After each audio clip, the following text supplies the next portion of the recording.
هذا الأستاذ سليمان داود زرنا إلى بيته بخصوص موضوعه. الأستاذ سليمان نكع سقف بيته، هذا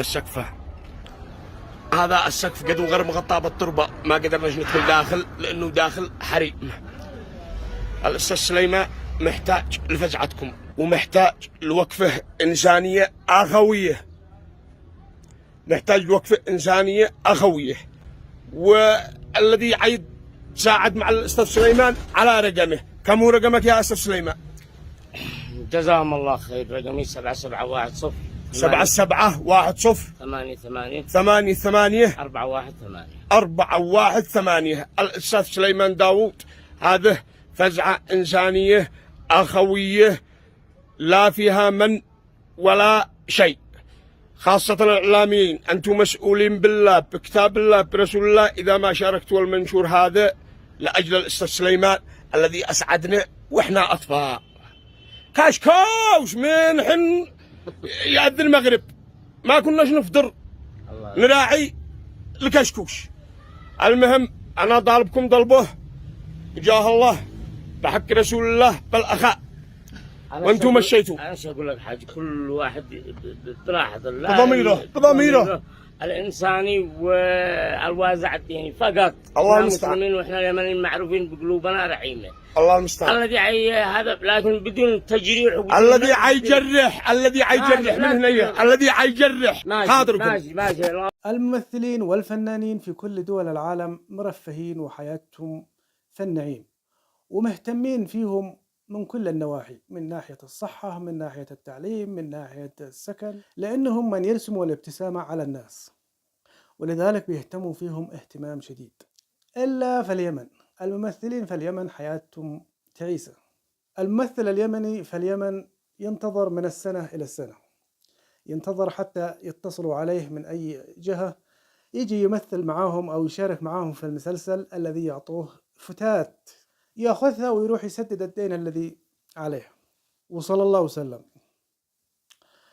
الفنان سليمان داود قبل 2 أو 3 أيام ظهر في فيديو صغير بيصور إن البيت حقه طاح من المطر، فجمهوره ومحبينه تعاطفوا معاه وقاموا أمس سووا حملة في الفيسبوك، يعني حملة مساعدة. من أراد أن يساعد اللي وجه الله حطوا اسمها الكامل ورقم جواله، والذي حابب يعني يساعد أو يفعل خير يتصل لوجه الله. فانقسموا إلى قسمين، ناس مؤيد للحملة ومشجعها وناس معارض للحملة. البعض قالوا ينزل مدري وين، يروح هناك، يجي هنا، يجي هنا، والبعض قالوا فعلا فنان مبدع وفنان أضحكنا وإحنا صغار ورسم الابتسامة علينا، فمن واجبنا نوقف معه وندعمه.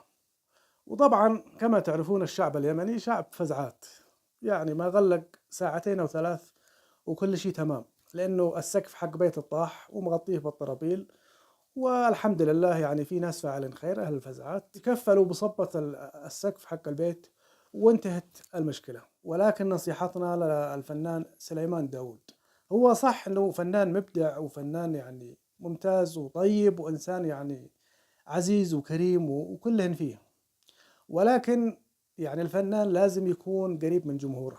أنت بعيد من مواقع التواصل الاجتماعي نهائيا، فمن رأيي أنك تفتح لك صفحة في الفيسبوك وتفتح لك هنا وهنا وتكون قريب من جمهورك، وبعدين محبينك كثير وجمهورك كبير يعني، وتترزق زي ما زملائك الفنانين الثانيين يعني أغلبهم عندهم صفحات ومترزقين بيسووا إعلانات وأنت تفتح لك صفحة وخليك قريب من جمهورك، وإن شاء الله ندعمك ونشير صفحتك وتكون يعني مصدر رزق لك ولأولادك.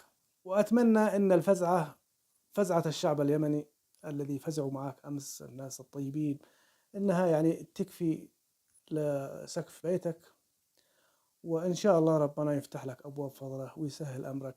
والمفروض من الناس إنها ما حد يتنمر على أحد، هو مسكين ما طلع الواحد ما يتنازل من كرامته ويظهر أمام الناس بهذا المنظر إلا وقد استدت كل الأبواب أمام عينه. فلا تكسروا خاطره أكثر مما هو مكسور، ولا تتنمروا عليه. الذي عنده استطاعة يتبرع أهلا وسهلا يعمل خير، والذي ما عنده يصمت، وكما أمرنا الرسول صلى الله عليه وسلم قل خير أو أصمت، أو معنى الحديث يعني هو قد مكسور خاطره وأنت تزيد تكمل الباقي اليوم عنده وغدوة عندك. ابعدوا لكم من التنمر ومن كسر الخواطر. أتمنى لكم الصحة والسلامة، وأن لا يلجأ أحد إلى شخص مثله. هذا كان فيديو اليوم. إذا عجبك سوي لايك، وإذا ما عجبك سوي ديسلايك، واكتب لنا رأيك بتعليق.